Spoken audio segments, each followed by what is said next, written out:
So this is a great combination. This is the Jackery. This is the 1000. Actually, it is an 880, the Explorer 880 here that I got from Home Depot. And the Astro AI. This is one of their little coolers that can be a freezer or could be a refrigerator. This unit I had with drinks this weekend. Let's just pop this open. I was running off 12 volt and I'm just wrapping things up here. It's plugged in right now. There's the inverter down there.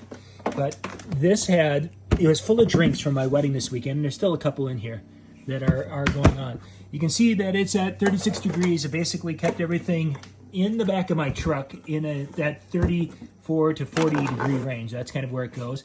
You'll see that it has the voltage, the incoming voltage. It's going to read what or show you what is that. It's coming in. And then with the Jackery, we've got our Jackery here, and this unit, I ran this for about 24 hours, powering this cooler, keeping those drinks in about a half a dozen more cold, in 95 degree back into the truck. And it went down to 53% after 24 hours. So this particular unit would be able to run a Astro AI on the eco setting. It would be able to run that for about a full weekend here. If you could give it a little bit of power, great. But 53, after 24 hours, it had used 53%, and everything was good and cold. So this is kind of a really neat little combination. Again, this is the 880. Now, if we would have the 1000, which is the Explorer 1000, that would give you just a little bit more, and that would definitely take you for the weekend.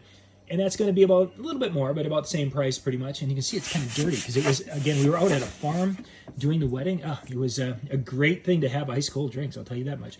We'll put a description, or link in the description. The Astro AI is one of my favorite little powered coolers right now. Right now it's using about 45 watts of power. You don't see that, the wattage reading, it just has the voltage there. When it's on the max mode, which is on this would be over here lit up, then it's using 60 watts. So even at that, the Jackery is going to be able to handle that. Not quite for 24 hours on half a battery, but pretty close because it cycles in and out. So it's not always drawing that same voltage. Right now, it's running, but in a little bit, as the temperature is dropping here, it will shut off as any refrigerator will do. Again, I'll put the links in the description for the Astro AI. I have this one, and I've got the biggest one, the 58 quart one. And of course, the Jackery, I've got the bigger one here. This is the 880, and I've got the little 300 watts. And I'll put those links all down below so you can check them out. But definitely would recommend this combination for people who are wanting to go out camping, and you're going to be basically off the power supply for the weekend.